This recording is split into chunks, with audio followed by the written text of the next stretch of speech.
Good morning, everybody. I am Dr. Anirudh Maslikar, junior resident in the Department of General Medicine, Ramaya Medical College. Today, I am here to talk about neurogenic bladder. This is a very important clinical topic which is relevant even in examinations as well as to clinically localize the lesion. So, before we get to the topic in specific, I would like to start off with the anatomy and physiology of the bladder. So as you can see here, the bladder comprises of a body and the neck. Now the body has an important muscle known as the detrusor muscle, and in the neck we have two sphincters. One is the internal sphincter and one is the external sphincter. Now what we need to know is the autonomic nervous system supply of the bladder. So basically the bladder has sympathetic supply, the parasympathetic supply, as well as voluntary control over the bladder. So coming first to the sympathetic system. The sympathetic system, the nerves arise from the T11 to L2, from the intermediate and and lateral gray column of the spinal cord, and this innervate the internal sphincter and the detrusor wall. The detrusor muscle is supplied by the beta 2 receptors and the internal sphincter is supplied by the alpha 1 receptors. Second, coming to the parasympathetic nervous system, that is supplied by the S2, S3 and S4. This is from the intermediate and lateral gray column, and this supplies the internal sphincter again and as well as the detrusor. The receptors are the M2 receptors. Now apart from the sympathetic and parasympathetic, we also have a voluntary control over the bladder. Now that is also mediated by the S2, S3 and S4, but however this is from the anterior horn cell via the pudendal nerve to the external sphincter. So the external sphincter is the one which is under voluntary control. So now to understand this, we need to understand that the sympathetic system was designed for the fight, flight or fright situations. Now in these situations it is not appropriate to pass urine. So the system is designed in such a way that the sympathetic system will inhibit the passage of urine.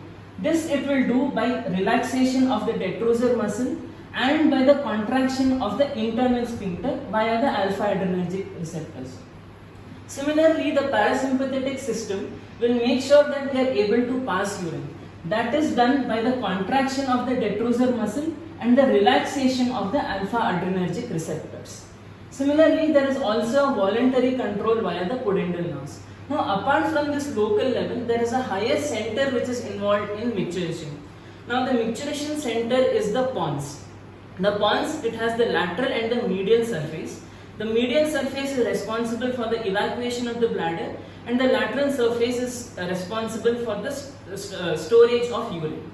Now, a greater higher than this is the frontal lobe. Now, the medial surface of the frontal lobe decides when it is socially acceptable to pass urine.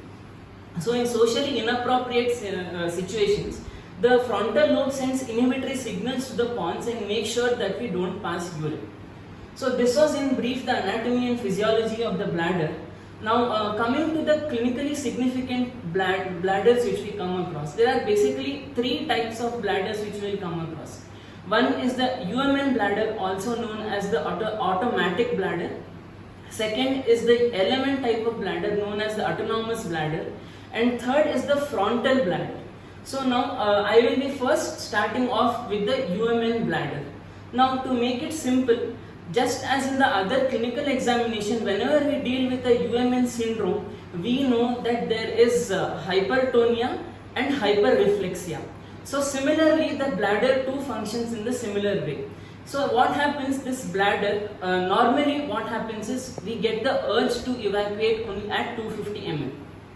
But because there is no normal inhibition, this bladder starts to contract even at lesser urine volumes. So we have a bladder which is frequently contracting. So because of this detrusor contraction, what happens is we get the urge to urinate frequently. This is defined as frequency. Now, second symptom which we will get in a UMN bladder is something called urgency. Now, because of the forceful bladder contractions, the person will have an immediate urgent need to pass urine. This is called as urgency. And second thing, because of these bladder contractions and because even the detrusor is contracting and the sphincter is open, we will have something known as urge incontinence, where the patient immediately passes urine and cannot control the urine. So one more thing is there is no inhibition. So because of this, there is a bladder which is frequently contracting and a small spastic bladder which is not palpable. This defines a typical UMN bladder. Some of the examples for this UMN bladder may be spinal cord lesions above the level of the sacrum, or something in trauma, in compressive myelopathy, and sometimes in multiple sclerosis also.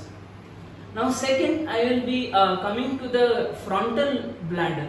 Now what happens in this frontal bladder is the higher sentence, that is the pons and above, their control over the bladder is lost. So what we knew, what the center was doing was, it was causing inhibition, voluntary control it was controlling, and also it was deciding when it is appropriate socially to pass urine. So all these functions are lost.